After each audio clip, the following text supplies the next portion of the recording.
semana 3, né? Então ele traz o tema transformações químicas. Então, o que a gente tem que entender sobre transformação química?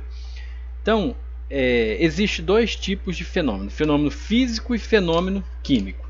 Então, o fenômeno químico, uma maneira bem fácil para vocês estar memorizando o fenômeno químico, é sempre pensar no seguinte, ó. Sempre quando envolver uma reação química, um fenômeno químico, então o material, a substância, ele não volta a ser o que era antes. Então sempre a gente para e faz a pergunta: ele volta a ser o que era antes?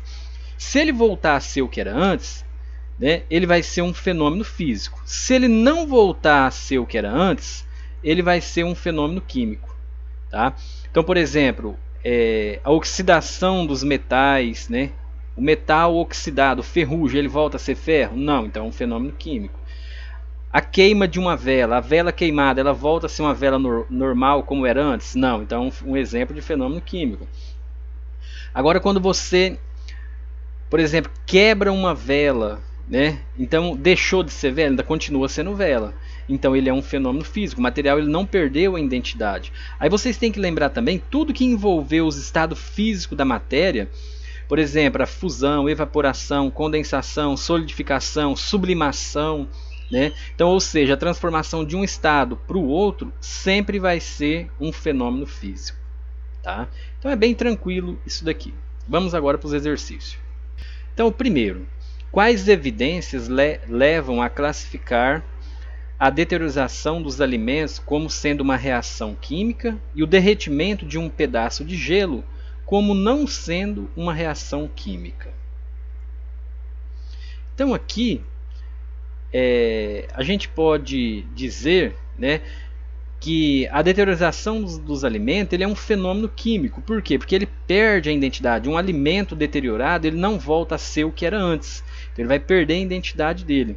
Então ele vai ter uma mudança de cor, vai ter uma mudança no odor, no sabor. Então ele não volta a ser o que era antes. Já um pedaço, já o pedaço de gelo, né? O derretimento do pedaço do gelo, ele não é uma reação química porque ele mudou apenas de estado físico. Então, ou seja, você pode pegar esse gelo, derreter ele, vai transformar em líquido, você coloca ele de novo, né, para diminuir a temperatura, ele transforma em sólido, você derrete ele de novo e vice-versa. Então ele não perde a identidade dele, ele continua tendo as mesmas características. Então, por exemplo, continua sendo água no caso aí. Aqui a resposta vai ficar dessa maneira: na deteriorização dos alimentos, né, fenômeno químico, pois o material perde sua identidade. O alimento não voltará a ser o que era antes. Nesse caso, vai haver uma mudança de cor, sabor, odor e etc. O derretimento do gelo mudou apenas de estado físico, não perdeu sua identidade. Então você pode pegar esse gelo, né, voltar a solidificar ele de novo e vice-versa. Ele não perdeu as características dele. Então por isso que é um fenômeno físico. No segundo, quando uma folha de papel queima, diz que há uma reação química. Já quando uma folha de papel é rasgada, não há reação química. Explique a razão para a diferente classificação de ambos os processos, considerando as propriedades iniciais e finais em cada situação. Então, é o mesmo procedimento. Quando você queima uma folha de papel, então você perdeu a identidade dela. Uma folha queimada não volta mais a ser o que era antes, uma folha normal. Quando você rasga uma folha, ela não perdeu as características, então ela continua sendo folha. Então é um fenômeno físico. Já quando queima é um fenômeno químico. Então a resposta vai ficar dessa maneira: ó. Queima do papel é um fenômeno químico. O papel queimado não volta a ser o que era antes. Transformou em gás e partículas de carbono. O papel rasgado continua sendo papel, não perdeu sua identidade. Então essa é a resposta. Já no terceiro exercício, a substância cloreto de amônia, um sólido branco, é empregado desde a antiguidade como adubo para vegetais. Os egípcios, por exemplo, obtinham a partir do esterco de camelo. Muitos dos fertilizantes atualmente produzidos em indústria química contêm essa substância em sua composição. Sabe-se que o cloreto de amônio sofre decomposição, produzindo os gases amônia e cloreto de hidrogênio. Por decomposição, a amônia origina os gases nitrogênio e hidrogênio. Quantas substâncias químicas diferentes são mencionadas, né, na afirmação acima. Então, a gente tem aqui, ó, uma substância que é o cloreto de amônia. Ela sofre decomposição transformando em gás de amônia e cloreto de hidrogênio. Por decomposição, a amônia origina gás nitrogênio e hidrogênio. Então, quantas substâncias a gente tem diferente aqui? Eu tenho uma aqui, 2, 3, 4, 5, né? Porque a amônia produzindo gás amônia, então aqui eu tenho essa daqui com essa é igual. Então eu tenho 5 substâncias aqui diferentes. Cada afirmativa isoladamente, quais substâncias são produtos e quais são reagentes. Então primeiro aqui, vamos colocar aqui, ó, esse aqui como primeiro e esse aqui como segundo, e a gente vai fazer ela aqui. Então na primeira equaçãozinha aqui, a gente tem aqui, ó, o cloreto de amônia. Então o cloreto de amônia é NH4, ó, NH4Cl. Sofre decomposição, então ela vai decompor, produzindo gases amônia, né? Então produzindo os gases amônia, então a amônia, o gás amônia é NH3 e cloreto de hidrogênio, mais cloreto de hidrogênio, HCl, que é o cloreto de hidrogênio. Então a primeira é essa daqui. E ele pergunta quais são os reagentes, quais são os produtos. Sempre numa equação química a gente vai ter essa seta. Do lado esquerdo da seta sempre é o reagente. Isso aqui nunca vai mudar. Após a seta é o produto que está sendo formado. Então qual que é o reagente aqui? Ó? Antes da seta, esse é o reagente, esse daqui é o produto nessa primeira, né, questão aqui. Já na segunda afirmação, fala aqui, ó, por decomposição a amônia, então a amônia é o NH3. Então essa amônia aqui, ó, NH3, ela origina-se os gases nitrogênio e hidrogênio. O nitrogênio é N2 mais o hidrogênio que é H2. Então aqui é mais. Vamos apagar aqui. Então aqui eu tenho um sinalzinho de mais. Qual que é o reagente, qual que é o produto? Lado esquerdo, reagente. Lado direito da seta é o produto da minha reação. Então aqui a gente respondeu esse exercício. No exercício 4, a gente tem aqui, ó, produtos de limpeza indevidamente guardados ou manipulados estão entre as principais causas de acidentes domésticos. Leia o relato de uma pessoa que perdeu o olfato por ter misturado a água sanitária, que é o amoníaco, e sabão em pó para limpar um banheiro. Então aqui, né, é o relato, né, dessa pessoa aqui. Então aqui a gente vai ter o relato dela. A mistura ferveu e começou a sair uma fumaça asfixiante. Não conseguia respirar e meus olhos, nariz e garganta começaram a arder de maneira insuportável. Saí correndo à procura de uma janela aberta para poder voltar a respirar. Aí aqui fala, né, a questão, ou o trecho sublinhado, que no caso é esse daqui, poderia ser reescrito em linguagem científica da seguinte forma: as substâncias químicas presentes no produto de limpeza evaporaram, né? Ela não só evaporou, então aqui já não é numa linguagem científica. Com a mistura química houve produção de uma solução aquosa asfixiante, também não é uma linguagem, né, científica. As substâncias sofreram transformações pelo contato com o oxigênio do ar, também não. Com a mistura houve transformações químicas que produziu rapidamente gás tóxico. Então a gente pode dizer que a letra D está escrito, né, de maneira, numa linguagem científica. Então a pessoa misturou os gases e nesses gases produziu, a pessoa lá misturou, né, essa substância e essa mistura produziu gases tóxicos. Então a letra D. O quinto exercício: ao ferver ou congelar uma porção de água, estamos efetuando transformações na matéria. No entanto, elas não alteram a estrutura, considerando que a água é formada por um átomo, né, de oxigênio ligado a 2 átomos de hidrogênio. Assinale a alternativa correta. Ao ferver a água, as ligações entre os átomos são rompidas, porém as propriedades permanecem as mesmas. Então as ligações, a fórmula né, da água, a gente tem aqui um átomo de oxigênio ligado a 2 átomos de hidrogênio. Então a gente tem dessa maneira aqui, ó. Aí vamos imaginar que eu tenho várias moléculas, né, de água, né, espalhada aqui. Então eu vou ter isso daqui, outra molécula também de água. Então na letra A fala que ao ferver as ligações entre os átomos, entre esses átomos aqui, ó, são rompidas? Não. As ligações entre um átomo, entre uma molécula de água e outra molécula de água que é rompida. Então aqui a gente pode dizer que ela é rompida. Então essa alternativa aqui está errada. A gente tem aqui, ó, essa interação aqui, a gente chama o que é rompido aqui, na verdade, é a interação intermolecular entre as moléculas. Então a gente fala que é uma reação intermolecular. Então a reação entre as moléculas sim é rompida, aonde que ela vai evaporar. Aí a letra B, ao congelar as moléculas de água, elas se reagrupam, diminuindo a energia no sistema.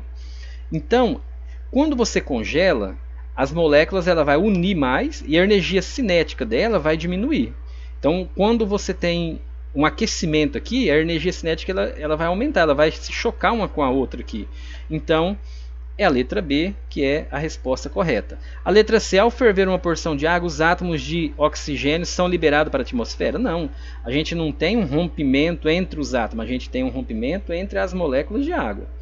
Ao ferver uma porção de água, os átomos de hidrogênio são liberados para a atmosfera? Também não. As mudanças propostas no enunciado são exemplo de transformações químicas, são exemplo de transformação física. Então, a água, né, quando você ferve ela, aquece, você condensa ela, o vapor dela vira líquido de novo e aí vice-versa. Você pode pegar esse vapor, transformar em líquido, líquido transformar em sólido, né? Sólido aquece, transforma em líquido de novo, ou sólido já transforma diretamente para gás, né, que é a sublimação. Então não é exemplo de fenômeno químico, é um exemplo de fenômeno físico, ele não perde a identidade. Já na semana 4, a gente tem a unidade matéria e energia, né, onde o conteúdo é leis ponderais e balanceamento. Então o que é essa lei ponderais? Essas leis ponderais ela é proposta por Lavoisier, né, que na natureza nada se perde, nada se cria, tudo se transforma. Então, ou seja, se você tem uma balança, então vamos imaginar aqui que a gente tem uma balança, e aí aqui eu coloco um prato nela, de metal, aqui um outro prato de metal, e aí eu pego uma folha de papel, coloco aqui uma outra folha de papel aqui. Aí eu queimo essa folha de cá, então eu coloco aqui para entrar em combustão.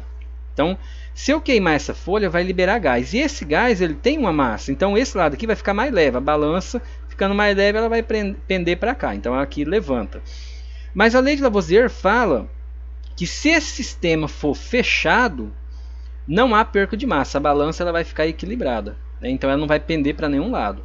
Então, a gente tem que levar em consideração todas as reações químicas. A gente vai ter aqui, ó, do lado esquerdo o reagente, né? E aqui eu vou ter o produto da reação. Então eu vou ter um produto. Eu vou ter um produto da minha reação. Então a massa de reagente ela vai ser igual a de produto. Não pode haver perca de massa. Isso que é a lei da conservação da massa, a lei, né, de Lavoisier. Um outro exemplo aqui, partindo de reação química, vamos pegar o hidrogênio, o H2, mais o oxigênio e vamos colocar fogo nesse hidrogênio. Então, quando você coloca fogo no hidrogênio, você precisa, né, de oxigênio. Então, o oxigênio ele é um comburente, ele que vai alimentar a combustão. Sem o oxigênio não há combustão. Igual aquele experimento da vela, coloca um copo, faltou oxigênio, a vela apaga. Então, o oxigênio ele vai alimentar, né, a combustão, ele é um comburente. Aí, nessa reação aqui, eu vou formar água, H2O. E aí a gente observa que a massa, por exemplo, dos átomos aqui, ela tem que estar igual. Então, observa que eu tenho 2 átomos de hidrogênio. Aqui eu tenho 2 átomos de hidrogênio. Só que aqui eu tenho 2 átomos de oxigênio, aqui eu só tenho 1. Então eu tenho que balancear essa equação. Então isso a gente fala de balanceamento. Para mim balancear ela, eu posso colocar qualquer número à minha esquerda, né, da fórmula aqui, ó. Eu não posso alterar a minha fórmula, mas eu posso alterar a quantidade, né, de substâncias, a quantidade em mols aqui, de cada elementos desse. Cada substância dessa daqui eu posso alterar, mas eu não posso mexer na minha fórmula. Então, que número que eu vou colocar aqui para essa massa desse lado esquerdo aqui, que é o reagente, der igual a do produto? Então, por exemplo, a gente vai colocar um 2, vamos trabalhar com um número pequeno, o 2, o 3. Então, quando eu coloco um 2 aqui, ó, eu tenho 2 mols de H2O. Então, na verdade, eu vou ter isso aqui, ó, eu vou ter um H2O, outro H2O. Se eu somar aqui, quantos oxigênio eu vou ter? 2. Então, eu venho aqui, ó, ao invés de eu fazer isso, eu venho aqui, ó, 2 vezes 1, 2. Então, eu tenho 2 oxigênio. Do lado esquerdo, eu tenho que ter 2. Tenho 2. Tenho aqui 2. O hidrogênio, olha aqui, ó, se eu somar aqui, eu vou ter 4. Então, ó, 2 vezes 2, 4. Do lado de cá, eu só tenho 2. Então, o que eu coloco aqui? 1, 2. 2 vezes 2, né? 4. E aqui 4. Então, isso que é balancear uma equação. A lei da conservação da massa. Já a lei de Proust, eu posso aumentar na mesma proporção. Então, por exemplo, se aqui eu tenho 2, eu posso colocar então aqui, ó, por exemplo, dobrar essa receita. Igual se você tem uma receita de bolo, você quer dobrar ela, você vai multiplicar todos os ingredientes por 2. Você quer triplicar, você vai, né, multiplicar por 3 e assim vai. Então isso que é a lei de Proust. Então a lei da proporção constante. Então se eu aumentar 2 aqui, eu vou aumentar 2 aqui, vou aumentar 2 aqui e 2, né, na estequiometria aqui, ó, dos elementos. Então, por exemplo, eu vou multiplicar ela por 2, vai ficar 4H2 mais, aqui eu tenho 1, então 2 vezes 1, 2, 2O2 que vai produzir, aqui eu tenho 2, eu estou multiplicando por 2, 4H2O. Então observa aqui que aqui também está balanceado, só que eu aumentei ela em 2. Se eu quiser dobrar ela de novo, aí você coloca aqui 8, 4, né, e 8 aqui. Então isso que é a lei da proporção constante. Agora vamos para os exercícios. Então nesse primeiro exercício aqui, a gente tem aqui o coeficiente 1, 5, né, 3 aqui, e aí ele pede aqui para a gente fazer o balanceamento. Então vamos analisar aqui, ó. Por exemplo, o carbono eu tenho 3, ó, 1 vezes 3, 3 carbono. Do lado de cá eu tenho 3 vezes 1, 3 carbono também. O oxigênio, do lado de cá, no meu produto, eu tenho, ó, 3 vezes 2, 6 oxigênio. Então aqui eu tenho 6 oxigênio. Do lado de cá, 2 vezes 5, 10. Eu tenho 10 oxigênio. Do lado de cá eu tenho que ter 10, porque aqui, né, não pode ver perca de massa. Para mim ter 10 lá de cá, então que número que eu vou colocar aqui? Ó? Não seria um 4, porque aqui eu já tenho, ó, 3 vezes 2, 6. 6 para chegar em 10, falta 4. Então aqui você vai ter que colocar um 4. Então aqui vai ficar 4. Aí o oxigênio está balanceado, o hidrogênio, ó, 4 vezes 2, 8. 8 hidrogênio. Aqui eu tenho 8 hidrogênio, está balanceado. Então aqui está certo. Nessa outra questão aqui, né, eu tenho a queima aqui do etanol. Então aqui eu tenho 7 sobre 2. Só que aqui vocês vão observar que está errado aqui, né? Aqui seria 6 sobre 2, que é 3, tá? Então aqui seria 3, ó, não seria 7 sobre 2. Então nesse caso aqui, a gente vai colocar um 2 aqui, né? Porque aqui eu tenho 2 carbono. Para mim ter 2 carbono, o único lugar que eu tenho carbono é aqui. Então 2 vezes 1, 2 carbono. Agora aqui o oxigênio, 2 vezes 2, 4 oxigênio. Com aqui 5. Aqui eu tenho, ó, 3 vezes 2, 6 oxigênio. 6 com aqui, 7. E aqui eu tenho 5. Então aonde que eu vou aumentar os hidrogênios? Os hidrogênios ele vai ter que ser aumentado aqui. Então que número que eu vou colocar aqui, né, para mim balancear esse hidrogênio? Então vamos colocar aqui um 3. Então se você colocar 3 aqui, ó, 3 vezes 2 dá 6 hidrogênio. Aqui você tem 6 hidrogênio, está balanceado. O oxigênio agora, 3 vezes 1, 3. 2 vezes 2, 4. Com 3, 7. Do lado de cá eu tenho que ter 7. 2 vezes 3, 6. Com aqui 7. Balanceou o hidrogênio, o oxigênio e o carbono. Tudo balanceado. E aqui a combustão do metanol.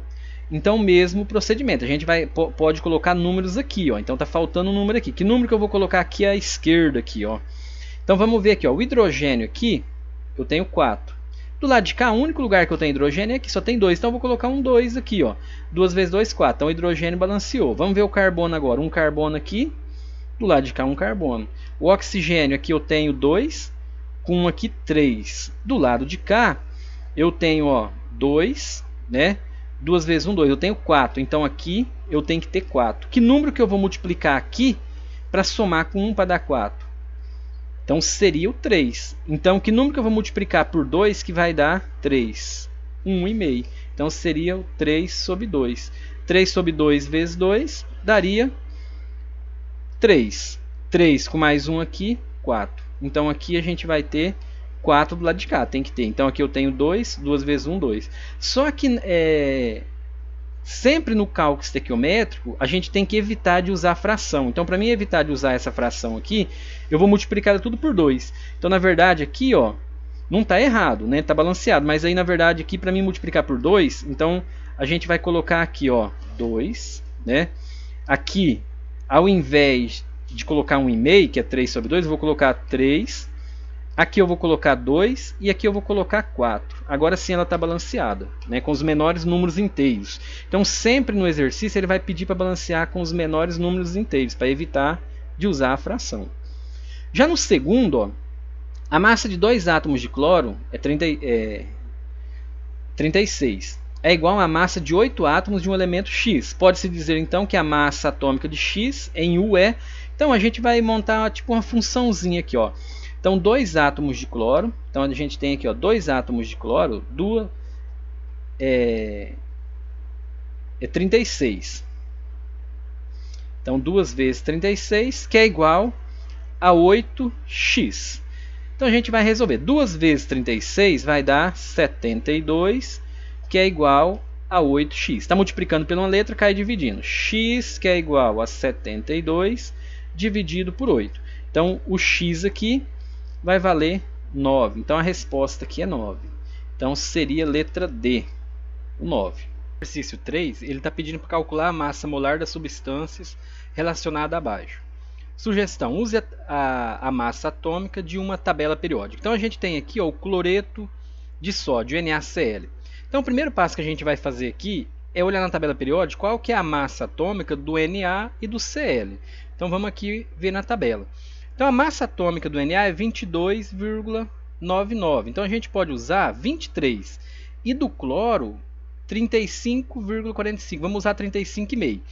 Então, vamos colocar aqui, do Na, a gente tem uma massa, né, de 23. E do cloro, a gente vai ter uma massa de 35,5. Então o cloro, 35,5.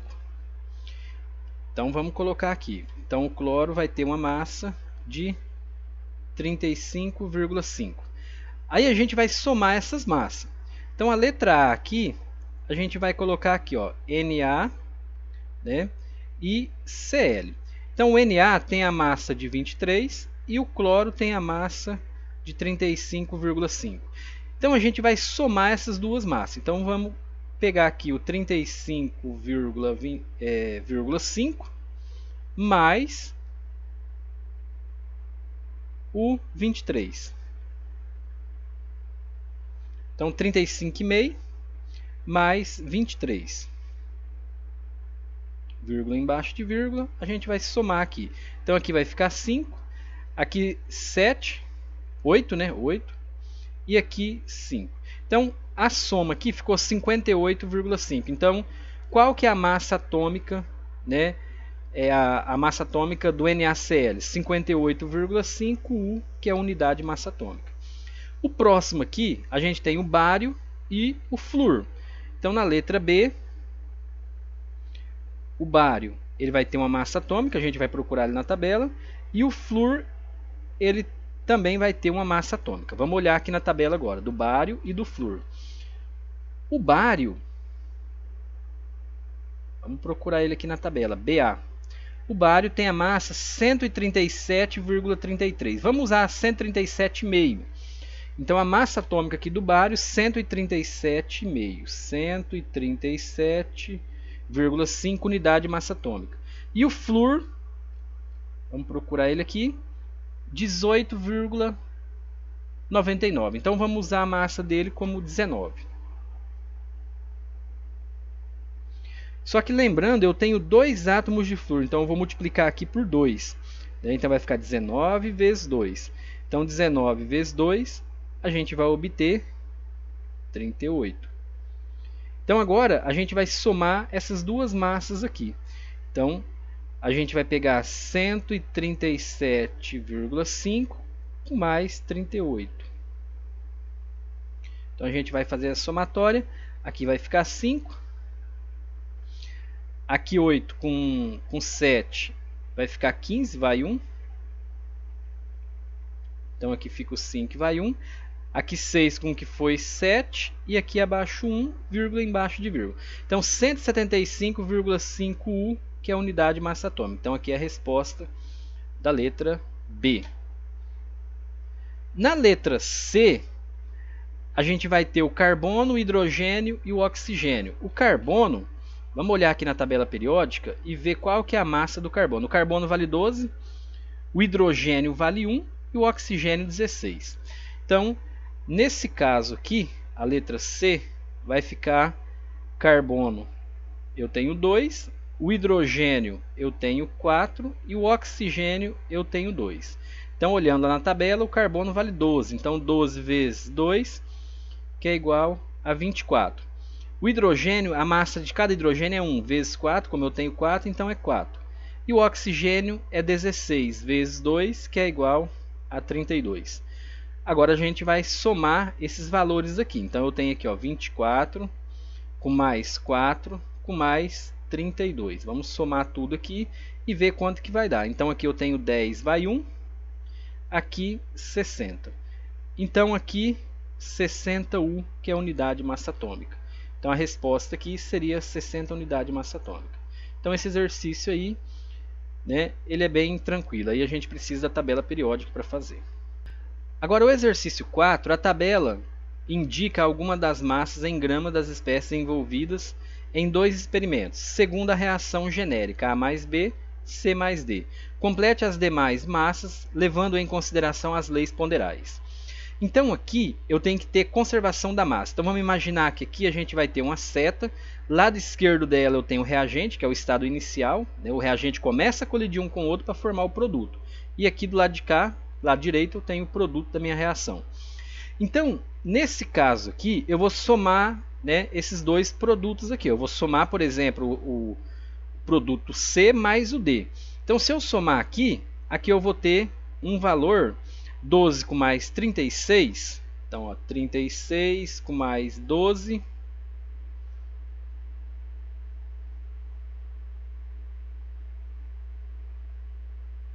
Então, 36 com mais 12, aqui eu tenho 8. E aqui eu tenho 4, 48. Então, dá 48.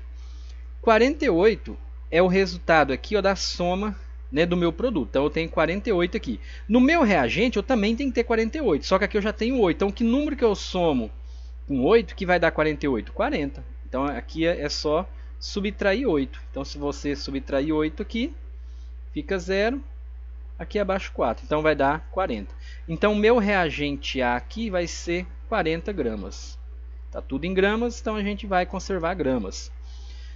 No segundo experimento, observa que eu não tenho um resultado aqui. Eu não tenho. Então eu posso calcular esse primeiro ou esse, né, como uma regrinha de 3. Então, por exemplo, eu tenho aqui um reagente A e o reagente B. Então a gente vai achar por regrinha de 3. No meu reagente A, eu tenho que ter uma certeza. Que certeza que eu tenho? Que 40 gramas de A, eu vou ter 8 gramas de B. E 10 gramas de A, que é o que eu quero saber aqui, quantos de B eu vou ter? X. Aí você multiplica cruzado. Então aqui vai ficar 10 vezes 8, vai dar 80, que é igual a 40x. Todo número que multiplica por uma letra, cai dividindo. Então vai ficar x, que é igual a 40, x que é igual a 80 dividido por 40. Você corta aqui, então vai ficar 4 dividido, 8, né? 8 dividido por 4, que vai dar igual a 2. Então aqui eu vou ter 2 gramas. Se eu achei aqui 2 gramas, agora fica fácil para mim achar esse valor. Por quê? No meu reagente eu tenho 12 gramas. No meu produto, após a reação, também eu tenho que ter 12. Só que eu já tenho 3. Então, menos 3, que é igual a 9. Então, aqui eu vou ter 9 gramas. Então, esse, né, as leis, né, ponderais. A lei da conservação da massa e a lei de Proust, né, da proporção constante. E é isso daí. Até a próxima.